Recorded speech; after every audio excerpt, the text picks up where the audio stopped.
How to delete your Bybit account permanently. So let's get started. First of all, you're going to need to simply search for Bybit and simply log to your account.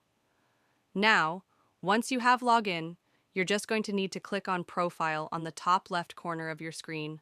Once you click there, you're just going to need to click on this security, which is in the middle of your screen, with Invite Friends, so simply click on it and click on this account. Settings on the bottom of your screen, and there you have it. We have an option of deactivate an account, so simply click on it.